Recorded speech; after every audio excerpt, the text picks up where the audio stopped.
Basé sur un univers de chasse égyptien, mais où les fils des dieux existent vraiment. Le fils d'Anubis ont la tête de chacal, les fils de Thoth ont les têtes d'Ibis.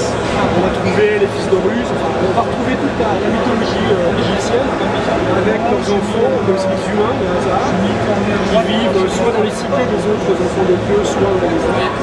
Donc c'est un jeu fantastique qui marche très bien aux États-Unis, qui était connu en France, mais malheureusement il n'y avait pas de canot officiel. Aujourd'hui il y a un distributeur, il y a des figurines en boutique, il y a les règles qui sont en français. Donc il y a pareil un Kickstart Rules qui est en français, donc des règles d'une session de français. Le bouquin qui est traduit, qui est vendu maintenant avec sa règle en français. Et le jeu va se décliner dans différentes mythologies.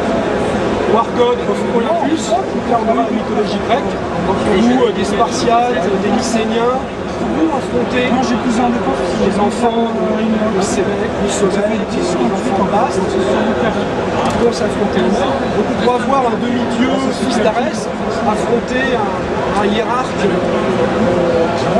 qui obéit au dieu de Tara. Il y aura aussi War God of Iboré, qui se passe plus dans un monde froid, donc le nord, avec des sorcières des glaces, des monstres des neiges, des Wendigo, et tout ça sera compatible. Et la grosse différence de ce jeu par rapport à ce qui se fait aujourd'hui, c'est qu'il y a une qualité de figurines derrière. Et il y a beaucoup de gens d'ailleurs qui au début achetaient les figurines pour les peindre, pour la beauté.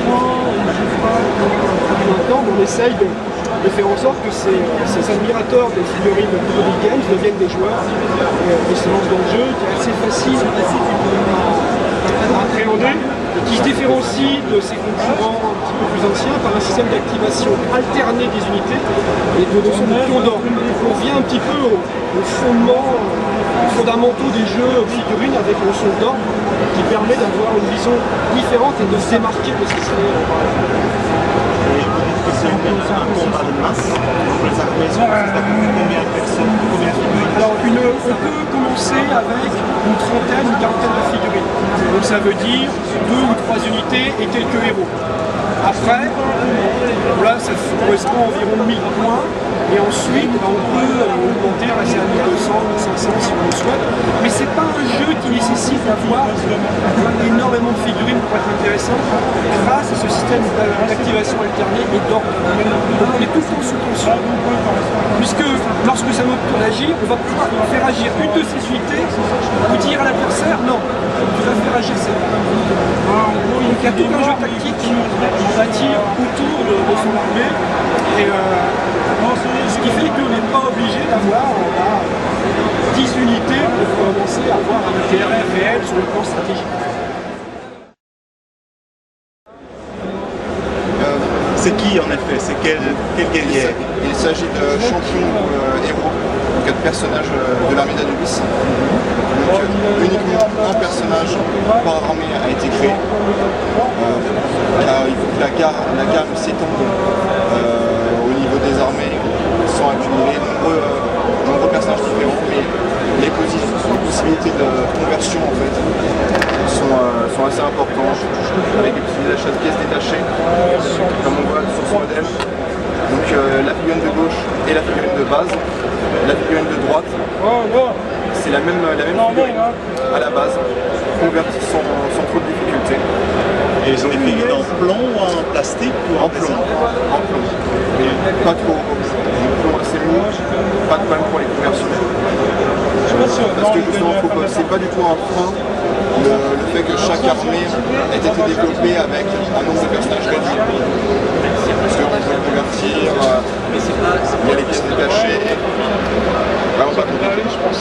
Génial, merci. Donc Dark Age est un jeu d'escarmouche de science-fiction qui se passe sur une planète qui a été colonisée par des humains. Et ces malheureux colons ont été abandonnés par ceux qui les avaient envoyés, ce qui fait qu'ils sont retrouvés seuls et ont dû se débrouiller par eux-mêmes. Le jeu existe depuis quelques années, mais il était, on va dire, pas très bien distribué en France. Donc aujourd'hui, il y a un distributeur qui s'appelle Magic Folly qui a repris la distribution officielle, donc qui va importer le jeu, les figurines, les proposer aux boutiques et traduire les règles. Donc à la fin du mois, les règles d'initiation seront disponibles en français et avant Noël, vous aurez les règles complètes qui seront disponibles en français. Alors les règles d'initiation seront disponibles essentiellement sous forme de fichiers PDF qu'on pourra imprimer. Vous voyez, c'est pas beaucoup de pages. Et le bouquin, lui, sera disponible uniquement au format fichier dans un premier temps. Pas au format papier, pardon, dans un premier temps. Donc c'est assez classique, hein. Vous avez les règles, enfin, l'univers de jeu, les règles, les listes d'armées, les capacités spéciales. Les images, On voit le travail de Brom par exemple. Donc c'est un artiste qui a une vision assez particulière et qui se démarque de l'heroic fantasy traditionnelle ou de la science-fiction traditionnelle. Donc il est un peu à mi-chemin entre rigueur et des artistes plus gothiques en fait.